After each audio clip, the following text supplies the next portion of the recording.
So, rewriting stories. If something's happened to you, you've got an incident in your life where something bad's happened, something difficult's happened, and I'm not really talking about deep traumatic experiences here. I think with some things you need help. You need help to properly work through that. But I'm talking about things where maybe it's just perceived as a bad thing that happened, and at the end of the day you're saying, well, this happened, he spoke to me like this, she said that, they did this, or you feel like you've had some bad luck in some way. Then what I'm suggesting is that you try rewriting the story from a different perspective and see if that helps you to process it, or just to see the other person's point of view. Because when something happens to us, we perceive we've been attacked in some way or treated badly, we feel that, it hurts. We've got our egos to protect, and we're thinking, I'm right, they're bad. And that's it really, and we shut down. And so if you can, just replay the story, but put yourself in the other person's position. Try and view it from them looking out and what they saw. I'll give a little example here. A few weeks ago, I got bitten by a neighbour's dog. Never been bitten by a dog before. And this one, I was always like, it was a bit of an aggressive dog sometimes, but I always thought, well, it's okay. I used to send love to it and speak nicely to it and walk past it as it's snarling at me and feel like, hey, it's okay, it's never going to bite me. Anyway, one day it did bite me. And I was came home, I was a bit shocked. It hurt. And at first I was very angry with the dog, angry with the neighbour, more angry with the neighbour.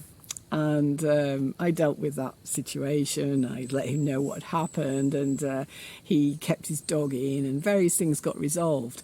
But if I just use that as an example to think, like, if I actually stop and think of it, let's say from the dog's perspective, since it was the dog that bit me, if I think of it from the dog, who's a female, she just had puppies not long before, and the way I was walking, I turned, I've got every right to walk in this direction, but I turned a bit as if I was going towards her house where the puppies are. And so I think from her perspective, she could have thought I was going towards the puppies, I was going to harm them in some way. And so she bit me to ward me off and defend her puppies, if you like.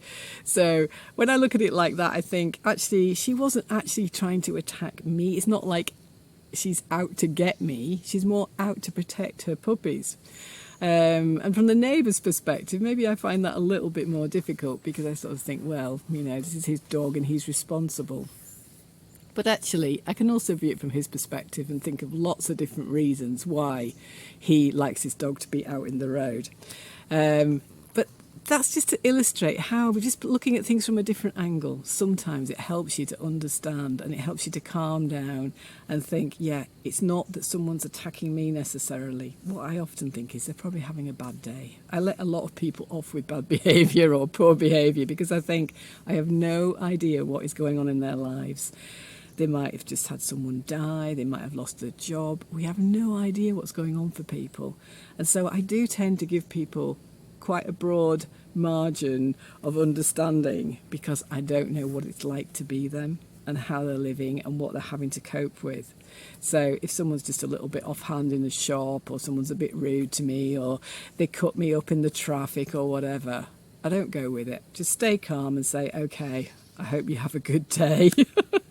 And send them love, wish them luck, because their lives aren't easy when they're crashing around like that. It's difficult, but we don't know what people are going through. Anyway, have a go at that. Not an easy thing to do. That is a bit of a challenge. It's quite difficult to do that, especially when you feel hurt and like you're being got at. But I'm sure you can do it. Try. Let me know how you get on in the comments down below, whether you managed to do that in any situation, or whether you just think that's not possible. I suspect it's possible in some situations and much more difficult in others. But let me know how you get on. Subscribe if you like these videos, and then you'll get more of them. Lots of love, and have a really good week. And hopefully you don't have any situations where you have to use this. Okay, bye.